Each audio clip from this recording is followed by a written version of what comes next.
All right, so today we're going to be doing a deep dive into something that has fascinated people, I think, for like forever, pretty much. What heaven actually looks like. Oh, yeah. And we're exploring a YouTube video for this one. Okay. From Bible Blazing. It's called What Heaven Looks Like According to Jesus. Okay. And they use a lot of Jesus's parables and quotes from him to kind of paint this picture. So it definitely leans Christian, just a heads up. Yeah, and I think it's worth noting that even if you're not, like, particularly religious or Christian, these ideas about joy and unity, what comes after, I mean, these have shown up in cultures all over the world for centuries. For sure. They kind of get at, I think, some pretty deep human hopes and maybe even some fears about the unknown. Totally. And one of the most vivid images that I think the video uses is this idea of heaven as like a massive party. Oh, yeah. They talk about the parable of the wedding feast. Where Jesus compares the kingdom of heaven to this huge celebration, Right. Really joyful. Yeah. But I got to admit, the first time I heard that, I was like, wait, what? Yeah. It didn't quite click for me. Yeah. What's the deeper meaning there? Well, it's interesting because he uses these images that are so like down to earth. Right. He's not talking about this abstract, ethereal realm. Yeah. He's talking about a feast. Right. Something joyful and welcoming, accessible, with God as this like amazing host who's invited everyone. Yeah. So it makes you kind of rethink, I think, the way we often picture the afterlife, It does, but then there's that twist in the parable where the invited guests actually refuse to come. Oh, right.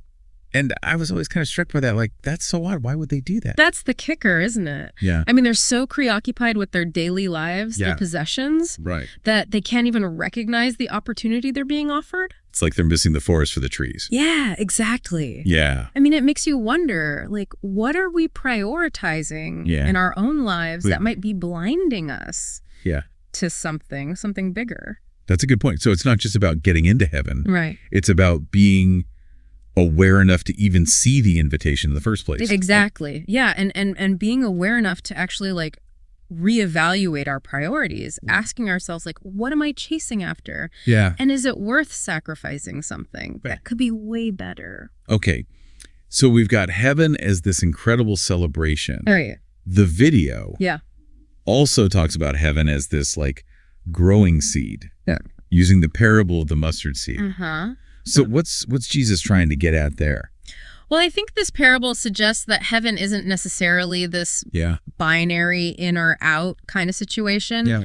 It's more of a process. It's a gradual transformation that happens over time. Like, think of it like a tiny seed that with nurturing, it can just blossom into this like vast and life-giving thing. Yeah. It kind of challenges us to look for these small mustard seed actions in our own lives that might have a surprisingly large impact. You know what I mean?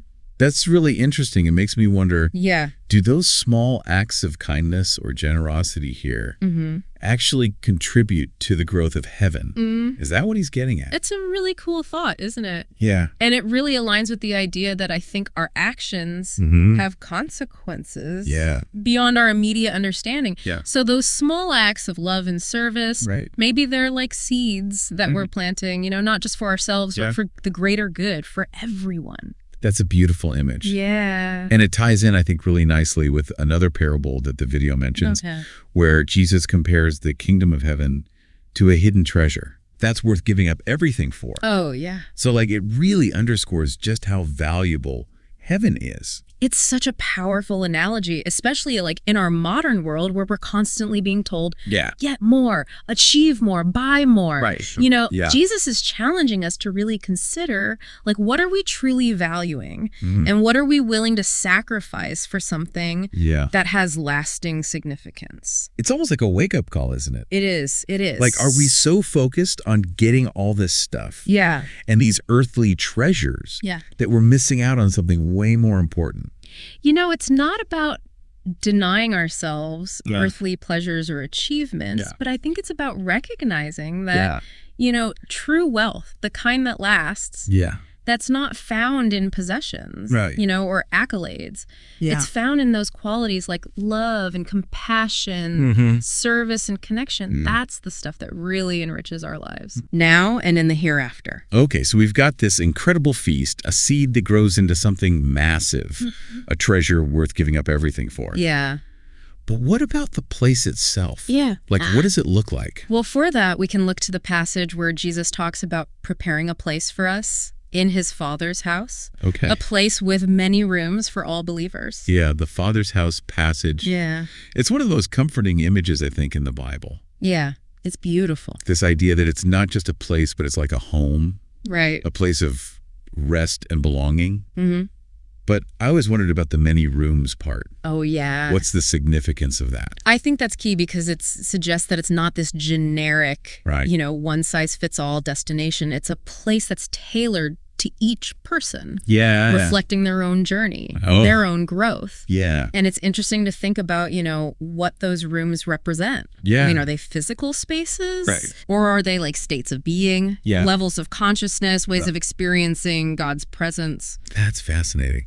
It makes heaven feel more dynamic. Yeah. And more personal. Exactly, yeah. It's not static or fixed, right? It's this vibrant, evolving realm that kind of mirrors the ongoing growth and change of each soul.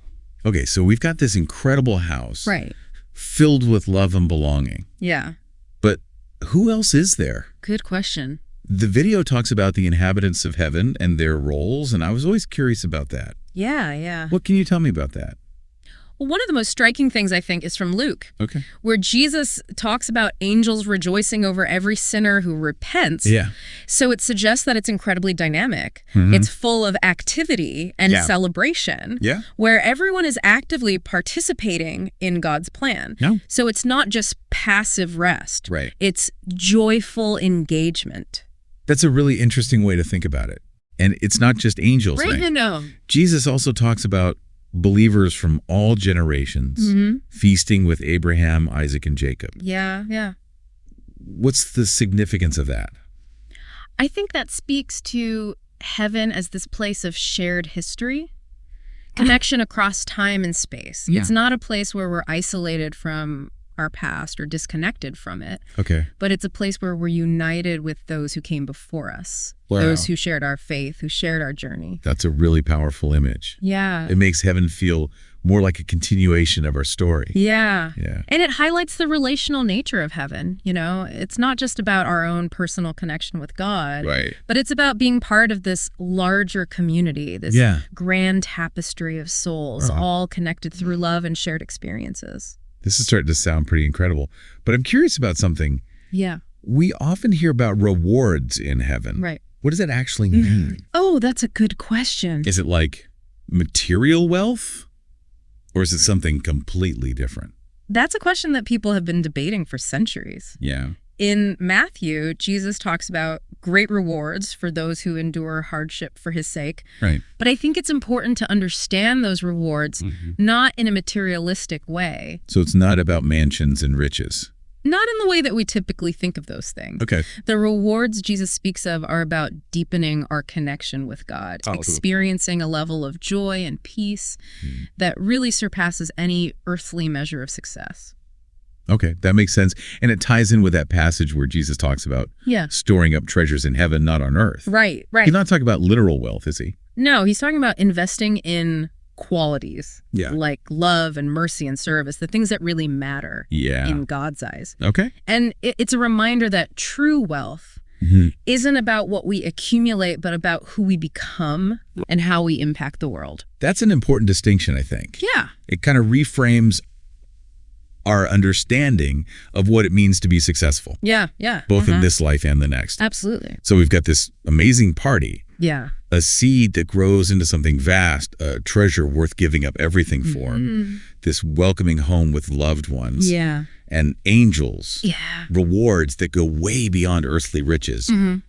It's starting to paint a pretty incredible picture. And we're just getting started. Oh. There's another aspect of heaven that I think is maybe the most profound and awe-inspiring of all. What's that?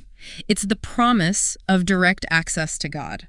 a level of intimacy and connection that's just beyond anything we can really experience here on Earth. That's a powerful concept, but what does that actually look like? Yeah. I know the video touches on this briefly, but can you elaborate a little bit more? Well, just imagine being able to see God face to face, to experience his love and presence directly, without any barriers, without any limitations. Yeah. It's a level of connection and understanding that's beyond our current comprehension, you know? Yeah, it's almost too much for our minds to grasp. It really is, but it speaks to, I think, our deepest longings as human beings. Right. We crave connection, intimacy, belonging, and heaven, as described by Jesus. Yeah. It's the ultimate fulfillment of all those desires. That's a really beautiful way to think about it. Yeah. But I have to admit, sometimes I struggle to reconcile this image of heaven as pure joy and connection with the reality of all the suffering and pain that we experience in this life. Yeah, that's real. So how does the video address that tension? That's a great point. And it's something I think a lot of people wrestle with. Yeah. The video tackles it head on, actually, by highlighting Jesus's promise that in heaven, there will be no more sin, no more death, and no more pain. Right. That's a key part of the Christian understanding of heaven. It is. But what does that mean? Like, do our memories of those things get erased? Yeah. Or is it something different? Well, it's complex. Yeah. And there are different interpretations out there. But I think the key takeaway is that in heaven, we're freed from the limitations of our physical bodies. Okay. And the brokenness of the world around us. Okay. It's the state of perfect wholeness and well-being where suffering no longer has any power. That's a comforting thought. It is. Especially when we're going through difficult times. Right. You know, it's like the promise of this ultimate healing and restoration. Yeah. And it speaks to our deepest desire for peace and wholeness. You know, heaven offers a place where those longings are finally totally met. Okay. So far, we've seen heaven as incredibly desirable, joyful, welcoming, overflowing with love and connection, free from suffering and pain. But there's one more aspect of the video highlights that I think is important. Okay. And it's something I personally find a little challenging. Okay, what's that? It's that tension in Jesus's teachings where he says that heaven is open to all who believe. Right. But not everyone who calls him Lord will actually get in. You got it, yeah. And I've always kind of struggled with that because it seems like a contradiction. Like on the one hand, we have this amazing message of God's love for everyone. Right, universal love. But then there's these warnings about judgment. Yeah. And possibly being excluded from heaven. Yeah, how do you make sense of that? Yeah, how do we reconcile those two seemingly opposite teachings? It's definitely a tough concept to wrap our heads around. Right. And I know it's something that theologians and believers have been grappling with for centuries. Yeah. There are different interpretations, of course. Yeah. But I think it's super important to approach this topic with humility right. and nuance. I agree. It's not about getting the right answer. Yeah. But wrestling with these ideas in the larger context of what Jesus actually taught. One way to look at it is that Jesus himself spoke in these paradoxes a lot. Yeah. You know, he challenged conventional thinking. Right. And really pushed people to think differently about the world. So maybe this apparent contradiction about heaven's inclusivity and exclusivity is another one of those invitations to think a little deeper. I think so, yeah. To move beyond simple explanations. To really dig in. Yeah. Examine our own hearts and motivations and ask, what does it really mean to follow Jesus? Yeah, it's not just about checking off a list of beliefs. No. It's about living a life based on love and compassion and justice. Right. And reflecting those values in our actions. Yes. Not just our words. I think that's a great place to stop for now. Yeah, I agree. We've covered a lot. Yeah, we have. And it feels like we've just barely scratched the surface of this topic. Yeah, there's so much more to unpack and explore. Well, listeners, we'll be right back to continue our deep dive into what heaven looks like according to Jesus. Can't wait. And in the meantime, we invite you to kind of sit with what we've talked about so far and consider what these teachings might mean for your own understanding of the afterlife. Good stuff. All right, we'll be back soon. Looking forward to it. Welcome back. You know, I was thinking about all these different images of heaven we've been talking about. Yeah. The feast, the seed, the treasure, the Father's house. Yeah. It's like They're all trying to get at something that's beyond the physical. Yeah, it's like they're trying to explain something that's almost beyond words. Right. Like, how do you even describe a reality that's so outside of our normal experience? Yeah, and that's probably why Jesus used so many metaphors. Yeah. And parables, right? Yeah, he's trying to point us towards a truth that's so much bigger than our everyday language can really capture. It's like he's giving us these glimpses, these hints, but it's up to us to connect the dots, fill in the blanks. Yeah, I love that. And I think that's part of what makes this whole topic so fascinating. Yeah. There's this mystery to heaven that we can't fully grasp. Yeah. But we can still be really moved by what we do understand. Right. Like, even if we can't fully wrap our minds around what it means to be in God's presence. Yeah. The idea itself is still so inspiring. Totally. It can really shape our hopes, our values, even how we act here and now. If we believe that heaven is this place of joy, unity, love, then doesn't it make sense that we'd try to actually live those things out now? Totally. It's like we're not just waiting for heaven. Yeah. We're actively trying to bring heaven into our lives. I love that. Yeah. And into the world around us. And it reminds me of what we talked about earlier. This idea that heaven's not static. Right. It's dynamic. It's not just this place you go to when you die. It's unfolding right now. Yeah. And I think that's why the video's focus on this personal transformation is so important. Yeah, it's not enough to just believe the right things. It's about becoming the kind of person who's actually ready for heaven. It raises the question then, what does it mean to be ready for heaven? That's the big question, isn't it? According to the video, it seems like more than just believing in the right things. Yeah. It's about our actions, our choices, how we treat other people, totally. How we actually live out our faith. It's about embodying those Christ-like qualities. Yes. And that brings us back to that part about heaven we were talking about that I find a little challenging. This tension between it being open to all who believe. Yeah. And yet not everyone who says they believe in Jesus actually getting in. That's always been kind of a tough one to understand. It seems like a contradiction. Yeah. Because on the one hand, you have this incredible message of God's love for everybody. Yeah, so inclusive. But then there's these warnings about judgment and the possibility of being excluded from heaven. It's one of those paradoxes that has confused people for a long time. So how do we reconcile these two seemingly opposite teachings? You know, there's no simple answer to that. Right. And it's something that people have been debating and discussing for centuries. Yeah. I think it's crucial to approach this with a lot of humility and nuance. Yeah, it's not about trying to find the right answer. Yeah. It's about like wrestling with the ideas and trying to understand them in the context of what Jesus actually taught. And I think one way to look at it is that Jesus himself often spoke in paradoxes. Right. He challenged people to think differently. Yeah. He didn't go with the conventional wisdom. He was trying to get people to see things in a whole new way. So maybe this tension about who gets into heaven and who doesn't is actually another invitation. Exactly. Think more deeply. Yeah. To go a little further than these simple explanations. Right. To really examine our own hearts. Yeah. Look inward. Yeah. Look what are our motivations? What does it really mean to follow Jesus? Yeah, exactly. It's not just about saying you believe the right things. Right. It's about living a life that's based on those values of love and compassion and justice. Beautifully said. That's what prepares us for heaven. Yeah.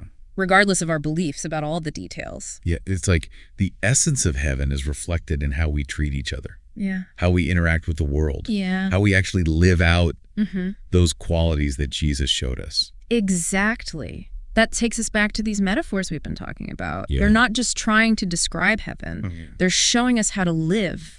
It's like they're giving us a sneak peek of what's possible. Yeah, not just in the future. Right, not just when we die. But right now. Right now. In this life. You're right. Maybe the biggest takeaway isn't just about what happens when we die. Right. But about how we live our lives today. It's about cultivating those qualities. Yeah. Of love, joy, peace, unity that are at the very heart of what heaven represents. So the real question isn't what does heaven look like? Right. It's what does a heavenly life look like? Now you're getting it. Yeah. That's a good question. That's a question to ponder. Yeah, for sure. That's a question to live with. You know, we've covered so much. We have. But it still feels like the conversation's not over. It never really is. Yep. It's an ongoing exploration as we grow and learn and understand ourselves better and our faith and our place in the universe. This conversation is going to stick with me. Me too. There's just something about these images and ideas that stays with you. Yeah. Makes you question, makes you hope, makes you reach for something more. I think it's time for a break. Okay, let's do it. We're not done with our journey through heaven yet, though, listeners. Yeah, we've got more to uncover. Stay tuned for the final part of our deep dive. Welcome back to our deep dive into what heaven looks like according to Jesus. We've been exploring some pretty profound ideas. Oh, yeah. And I gotta say, my mind is buzzing. It is pretty wild to think about. It is. It's fascinating how these ancient teachings about heaven can still feel so relevant. Mm-hmm. You know, even urgent today. Yeah, I think it's because they really speak to something so fundamental about being human. Yeah. Like we long for meaning, for connection. Connection, for sure. For something more than just our everyday lives. That's it, exactly. Yeah. And heaven, as described by Jesus, offers this really compelling vision of that something more, you know? Right. It's a realm where our deepest desires actually find fulfillment. That's like a glimpse into what's possible for us as humans. Yeah, like what are we truly capable of experiencing? Yeah. You know? Yeah, and even though we're looking at this from a Christian point of view, I think those core themes, like peace, joy, unity, transcendence, I mean, those show up in so many different cultures and spiritual traditions. Yeah, it's a universal thing. It really is. It's like this longing that's shared by all humans. Yeah, I think that's why this exploration of heaven is so valuable, even for people who might not identify as Christian. Right.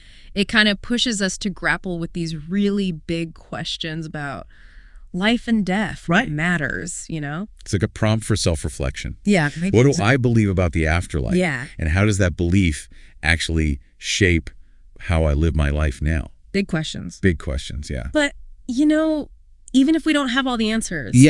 Just asking those questions can be so powerful. Yeah, it can. It helps us understand our values, our priorities, our purpose. So as we wrap up our deep dive today, I want to circle back to that idea you mentioned before about bringing heaven down to earth. Yeah. What does that actually look like in practice? Well, I think it starts with kind of shifting our perspective. Okay. Instead of seeing heaven as this far-off destination, what if we started seeing it as like a state of being that we can cultivate right now? So instead of waiting for heaven, we're actively creating it. In a way, yes. I mean, it's about taking those qualities we associate with heaven, like love, joy, peace, compassion, and letting them guide our actions every single day. So like choosing kindness over judgment. Yes. Forgiveness instead of resentment. Yeah. Generosity instead of selfishness. That's it. Yeah. It's about recognizing, I think, the divine spark in everybody, no matter who they are, what they believe, you know, their background. And on a bigger scale, I guess it's about creating a world that reflects those values. Yeah. Where everyone can flourish. That's the dream, right? That's the dream. Building heaven isn't about just waiting for some future reward. Right. It's about creating that just and loving world right now. That's a really powerful idea. It makes this conversation about heaven so much more tangible, actionable. It's not just an idea. Right. It's something we can actually work towards. I think that's what's so powerful about Jesus's teachings. Yeah. They're not just about where we go when we die, but how we live. Right now. Yeah, how to live a meaningful life. Yeah, both now and in the hereafter. Exactly. So listeners, we're going to leave you with this question. Okay, get in with it. What can you do to bring a little bit of heaven into your life and into the world around you? Yeah, what choices can you make today to cultivate love, joy, and peace? You know, even the smallest act of kindness. Or compassion or forgiveness. Yeah. It can have a ripple effect. Yeah, it really can. And create these waves of positive change. Who knows? Maybe we can start to build a world that reflects the beauty and the harmony and love that we associate with heaven. I love that. Yeah. Thank you for joining us today on this deep dive. Hope it inspires you to keep seeking, keep growing, and keep bringing that little piece of heaven down to earth. Thanks for listening, everyone, and we'll see you on our next deep dive.